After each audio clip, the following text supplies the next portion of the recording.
Sa mga hindi pa nakakaalam, ay papakita ko sa inyo ngayon kung anong klaseng tirahan meron ako dito sa South Korea bilang isang EPS factory worker, at mamaya sasabihin ko yung minimum salary monthly ng mga factory worker dito sa South Korea next year. Isipin nyo, July pa lang ngayong taon ay nagbigay na sila ng increase ng sahod sa mga dayuhong manggagawa dito sa South Korea para sa 2027 monthly salary. At ito yung isa sa company ng boss ko. Dati dito kami gumagawa, dati dito kami nagtatrabaho. Dito ay ginawa na yan na parang showroom ng mga product ng amo ko. Dati dito kami nagka-calibrate ng laser leveling tools. Yan. Tinilipit na kami sa kamila, katabi ng kwarto namin. Kaya sobrang lapit na talaga. At ito yung harap ng company ng boss ko. Dito lahat pinaparada. Lahat ng mga Koreano, pero lang kaming dalawang Pinoy, ay wala kami sakyan. Siyempre, dito lang namin yung pahingahan namin, yung tirahan namin. At dito, lahat ng empleyado ng amo ko, ay lahat sila ay may sasakyan, at dito nila ay pinaparada yun. Bali, dalawa lang kaming Pinoy na tauhan ng amo ko, at nasa 40 Koreans yung mga trabahador ng amo ko. Yang bodega yan. May staka ng product na binibenta ng amo ko. Yan, itsura ng harap. Dito sa mga hindi pa nakakaalam, ay ang location namin dito sa South Korea ay dito sa Seoul mismo, Seoul Tokgyeolsi. At ito naman yung sign na yan, tungkol sa calibration ng laser leveling tools.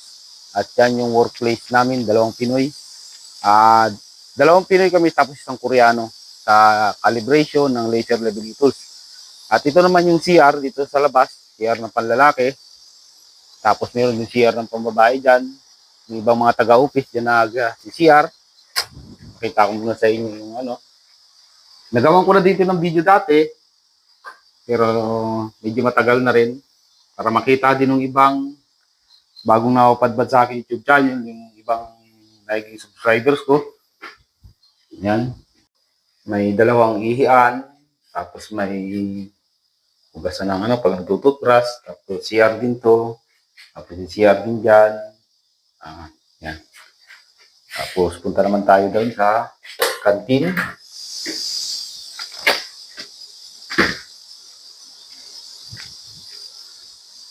Ipakita ko muna sa inyo mga kabayan yung tanim namin dito. Nagtanim kami ng Koreano, kasama niya ako magtanim nito. Yan. Ito yung mga kabayan, yung kamatis na matamis. Maliliit lang yung mga kabayan. Yan. Bali, 3 box ng styro yung nilagyan namin yan. At meron na nga siyang may hinog na nga. Habang namumunga siya, yan, dami ng bunga, namumulaklak pa rin siya. Nakikita niyo mga dilaw-dilaw na yan. May hinog na yun, dalawa. Yan. Maliliit lang ang bunga niyan, pero matamis mga kabayan, yung kamatis na yan. Dito lang ako nakakain yan, ng kamatis na matamis. Ayan, hinog na. Yun.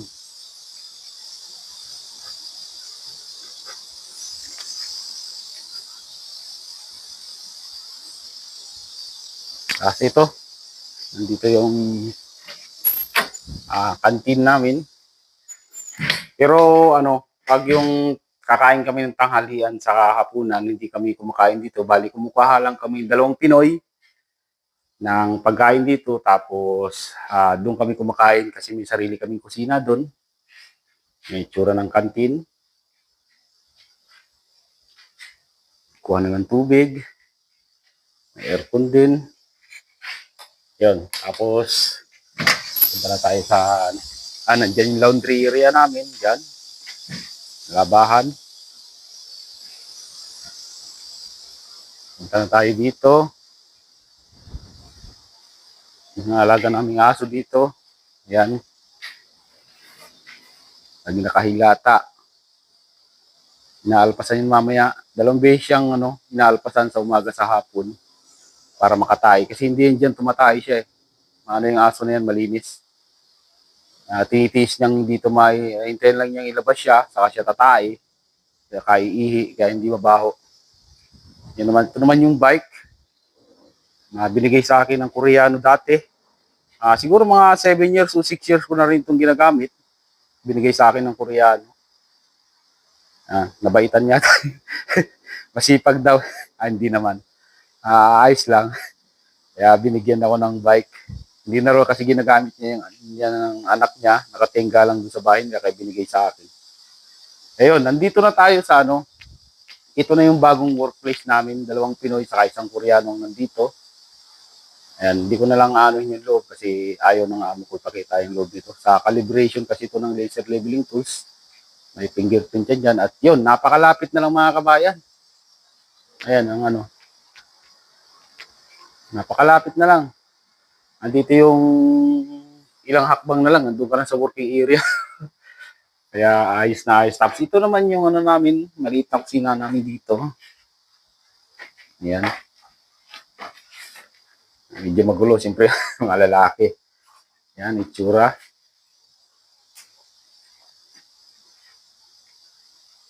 Yan ang lamesa namin. 2 upuan. At hugasan ng plato. Yan, lutuan. Lista ka ng mga dilata na binibigay niya mo. Mga kutsara, baso, plato. Yan. Kaya ito, sa kasama kong Pinoy ito, magkabukod kami. Kay Bay, tapos ito naman, dito naman sa akin. Yan. Ito naman yung refrigerator namin. Laman. Mga sausage na binigay niya mo yan sa freezer. Yung baba, yung laman. Yan.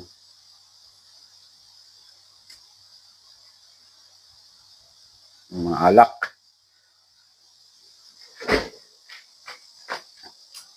Basta ito na. Diretso na tayo mga kabayan sa pahingahan o kwarto namin. Ito mga kabayan, makikita niyo yung mga puti-puti na yan sa gilid.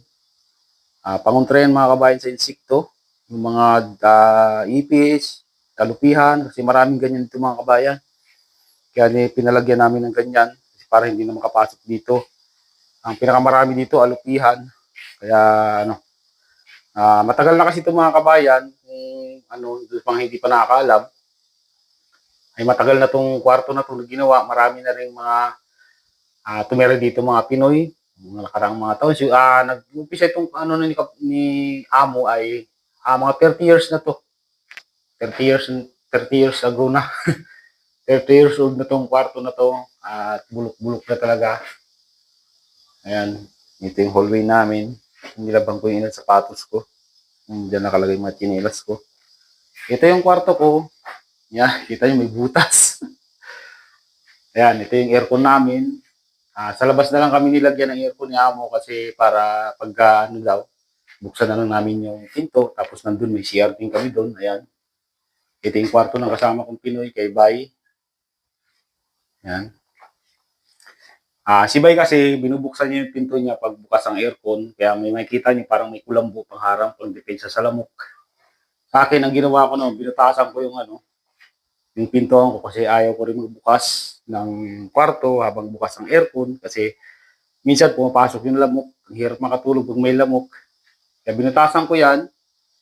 Tapos nilagyan ko siya ng parang exhaust fan para mahigop yung lamig papunta sa kwarto ko. Buksan na natin yung kwarto ko. Dito yung itsura ng kwarto ko. Maliit lang ito mga kabayan pero okay lang yun kasi nagtsatsaga kami. Pwede naman kami lumipat ng tirahan. Tinatanong naman kami ng amo namin. Gusto namin lumipat ng tirahan. Pero nagtsatsaga kami dito kasi libre ang tirahan na to kahit maliit lang. Ang importante, may privacy. Saka tag-isa kami ng kwarto. May TV rin ako.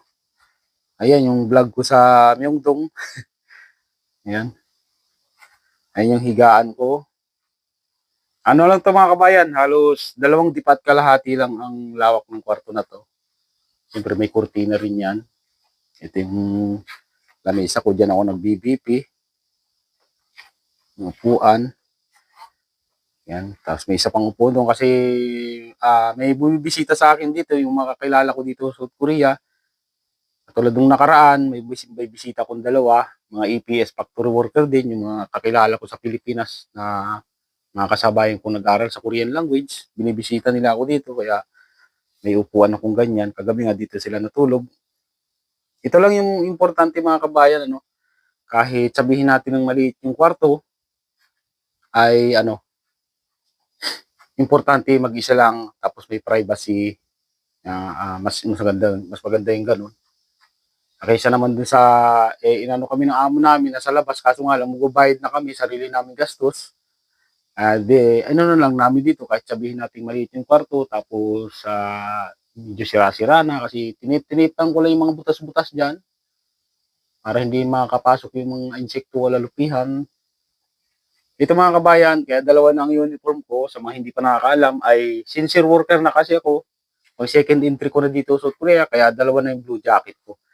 Yung first entry ko noong 2017, tapos yung pangalawang entry ko ng 2023 as sincere worker dito sa South Korea.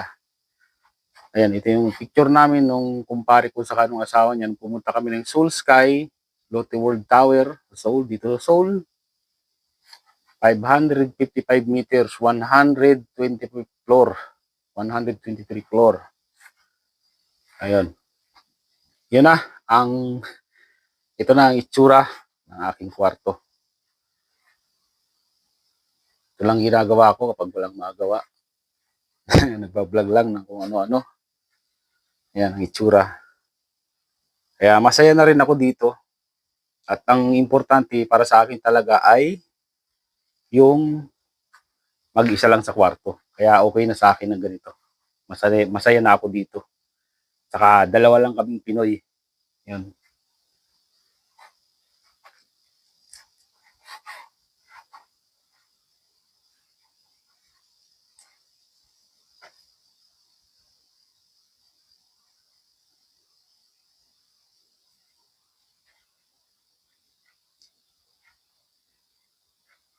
Dito sa kabila, yung mga lagayin ko ng ibang mga damit, yung mga ipapabox ko bago ipapabox ako kasi marami man yung mga pinagbibigay ng mga Koreano, mga gamit, mga lutuan, mga damit, yan. Saka nga pala, libre itong tirahan namin mga kabayan, wala itong bayad. At ang binabayaran lang namin dito ay tubig, kuryente, saka gas. Pinagbabayad kami ng amo namin, pinagbabayad kami ng amo namin ng 85,000 won. Tapos yung internet naman, kasi nga nilipat na yung working place namin, ay pinatanggal na namin yung internet namin dito at ang ginagamit na namin na internet ay yung internet ng company. Nakikonik na lang kami para hindi na kami magbabayad. Ang sahod namin ngayong taon ay 2,156,000 won. Nag-increase na para sa sahod sa 2027 next year. Ang magiging monthly salary na wala pang overtime ng mga factory worker dito sa South Korea ay 2,236,000 won. Ito ay aabot na mga kabayan ng 90,000 pesos. Malaki na yun mga kabayan, wala pang overtime yun. Paano pa kaya pag nagka-overtime na? Ayun.